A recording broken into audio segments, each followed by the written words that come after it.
ಇಂದೇ ಡೌನ್ಲೋಡ್ ಮಾಡಿ ಮತ್ತು ನಿಮ್ಮ ನೆಚ್ಚಿನ ಶೋಗಳನ್ನು ಆನಂದಿಸಿ.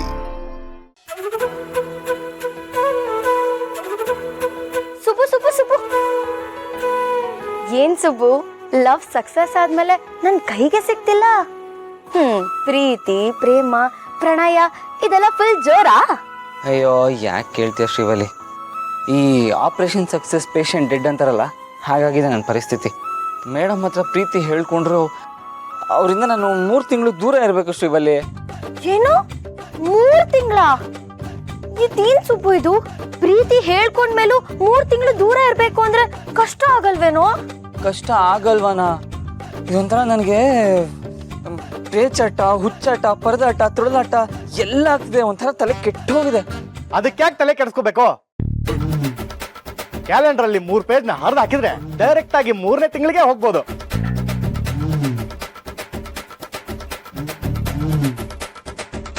ನಿಮ್ಗೇನಾದ್ರು ತಲೆಗಿಲೆ ಕೆಟ್ಟಿದ್ಯಾ?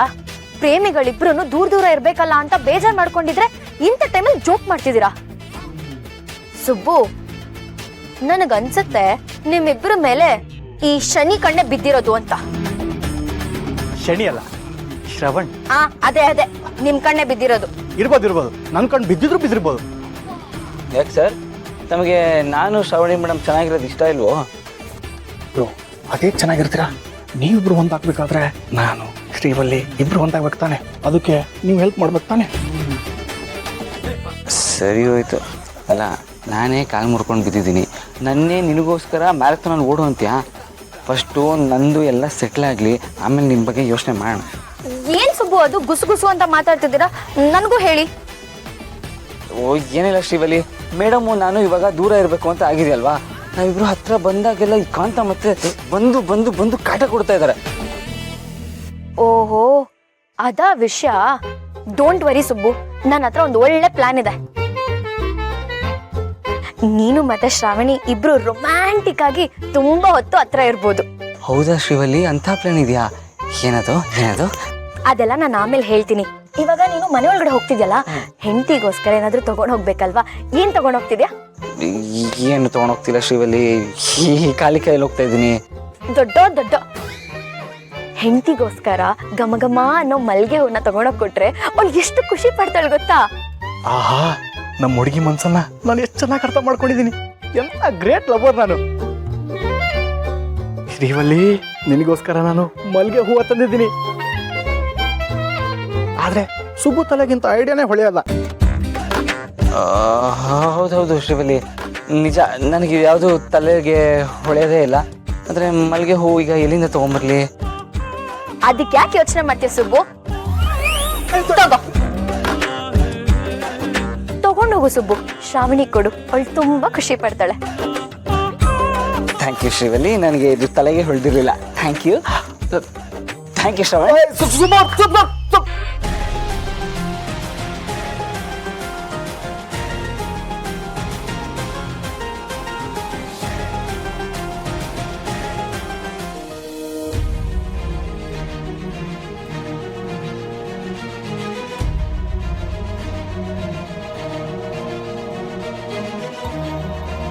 ಯಾಕೋ ತುಂಬ ಸಂಕಟ ಆಗ್ತಾ ಇದೆ ಸುರೇಂದ್ರ. ಇದು ನನ್ನ ರೆಗ್ಯುಲರ್ ಬ್ರ್ಯಾಂಡೇ ತಾನೆ? ಹೌದಣ್ಣ. ಅಣ್ಣ, ಸಂಕಟ ಆಗ್ತಿರೋದು ನಿನ್ನ ದೇಹದಲ್ಲ, ನಿನ್ನ ಮನಸ್ಸಲ್ಲಿ. ಮನಸ್ಸಲ್ಲಿರೋ ಸಂಕಟನ ಮರೆಯೋಕ್ಕೆ ಕುಡಿಬೋದು, ಆ ಕ್ಷಣಕ್ಕೆ ಅದನ್ನು ಮರ್ತು ಬಿಡ್ಬೋದು.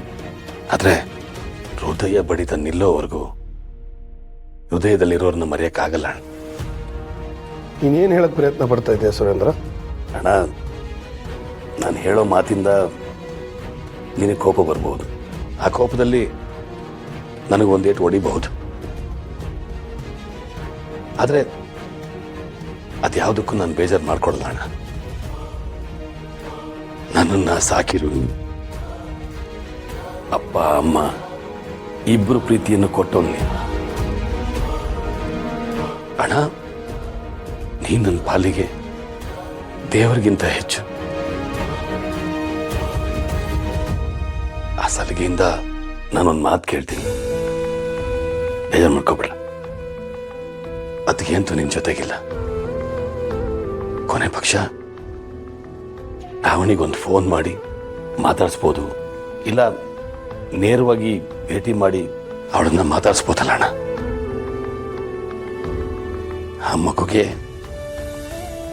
ತಾಯಿ ಪ್ರೀತಿನೂ ಇಲ್ಲ, ಕಡೆ ಪಕ್ಷ ತಂದೆ ಪ್ರೀತಿ ಮಾತುಗಳು ಇಲ್ಲ ಅಂದ್ರೆ ಎಷ್ಟು ದುಃಖ ಆಗುತ್ತೆ ಹೇಳು. ನನ್ನ ಮಾತಿಂದ ನಿನಗೆ ಬೇಜಾರಾಗಿದ್ರೆ ದಯವಿಟ್ಟು ಕ್ಷಮಿಸ್ಬಿಡು. ನನ್ನ ಮನಸ್ಸಿಗೆ ಬಂದಿದ್ದನ್ನ ನಾನು ಹೇಳಿದೆ. ಅಣ್ಣ, ಶ್ರಾವಣಿ ಯಾವ ತಪ್ಪು ಮಾಡಿದಾಳೆ ಅಂತ ಅವಳಿಗೆ ಈ ಶಿಕ್ಷಣ ಯೋಚನೆ ಮಾಡು.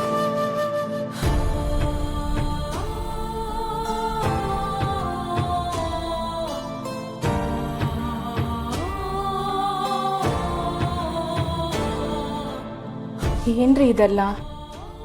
ಈ ಥರ ಮಾತುಗಳೆಲ್ಲ ಭಾವಂಗೆ ಇಷ್ಟ ಆಗಲ್ಲ ಅಂತ ಗೊತ್ತಿದ್ರು ಯಾಕೆ ಅವ್ರ ಮನ್ಸಿಗೆ ಪದೇ ಪದೇ ನೋವು ಮಾಡ್ತೀರಾ? ಯಾಕೆಂದ್ರೆ ನಾನು ಒಂದು ಹೆಣ್ಣು ಮಗುವಿನ ತಂದೆ. ಅಪ್ಪ ಮಾತಾಡಿಸ್ತಾ ಇದ್ದಾಗ ಮಗಳಿಗೆ ಎಷ್ಟು ಸಂಕಟ ಆಗುತ್ತೆ ಅನ್ನೋದು ನನಗೆ ಚೆನ್ನಾಗಿ ಗೊತ್ತು. ಹಾಗೆ ಮಗಳು ಸಂಕಟದಲ್ಲಿದ್ದಾಗ ಅಪ್ಪನಿಗೆ ಎಷ್ಟು ನೋವಾಗುತ್ತೆ ಅಂತ ನನಗೆ ಚೆನ್ನಾಗಿ ಗೊತ್ತು.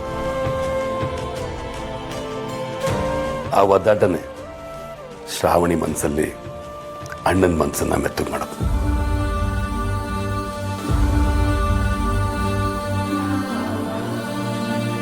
ಅಣ್ಣ, ನೀವು ಬದುಕಿರೋ ವಿಷಯ ನನಗೆ ಗೊತ್ತೇ ಇರಲಿಲ್ಲ. ಮದ್ದು ಅಣ್ಣ ಎಷ್ಟು ಸಾರಿ ಹೇಳಿದ್ದಾರೆ ಪೃಥ್ವಿಗೆ ಏನೂ ಆಗಿರಲ್ಲ ಅಂತ. ಆದರೂ ಆ ಮಾತಿನ ಮೇಲೆ ನನಗೆ ಯಾಕೋ ನಂಬಿಕೆನೇ ಬರ್ತಾ ಇರಲಿಲ್ಲ.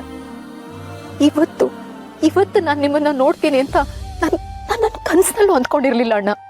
ನಂದಿನಿ ಅಮ್ಮ, ನೀವು ಬದುಕಿರೋ ವಿಷಯನೂ ನನಗೆ ಗೊತ್ತಿರಲಿಲ್ಲ. ಆ ವಿಜಯಾಂಬಿಕಾ ನಿಮಗೇನೋ ಅನಾಹುತ ಮಾಡಿದಾಳೆ ಅಂತ ನಾನು ಅಂದ್ಕೊಂಡಿದ್ದೆ.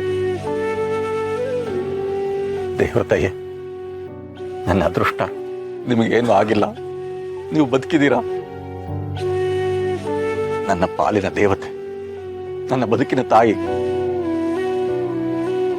ನನ್ನ ಜೀವನದಲ್ಲಿ ಒಡ ಹುಟ್ಟಿರೋ ತಂಗಿಗಿಂತ ಹೆಚ್ಚಾಗಿರೋ ನನ್ನ ದೇವತೆ ನಂದಿನಿ ಅಮ್ಮ ಬದುಕಿದ್ದಾರೆ.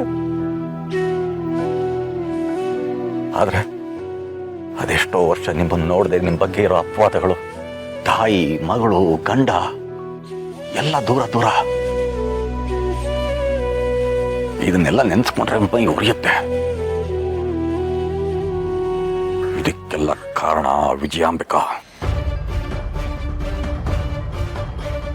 ನಾನು ನಂದಿನಿನ ಎಷ್ಟು ನಂಬಿದ್ದೆ, ಅವಳೇ ಜೀವ ಅಂದ್ಕೊಂಡಿದ್ದೆ. ಅವಳು ಬಿಟ್ಟರೆ ನನಗೆ ಬದುಕೇ ಇಲ್ಲ ಅಂದ್ಕೊಂಡಿದ್ದೆ. ಆದರೆ ಅವಳು ನನಗೆ ಮೋಸ ಮಾಡ್ಬಿಟ್ಲು. ಅಕ್ಕ ಹೇಳಿದ್ಮೇಲೆ ನನಗೆ ಗೊತ್ತಾಗಿದ್ದು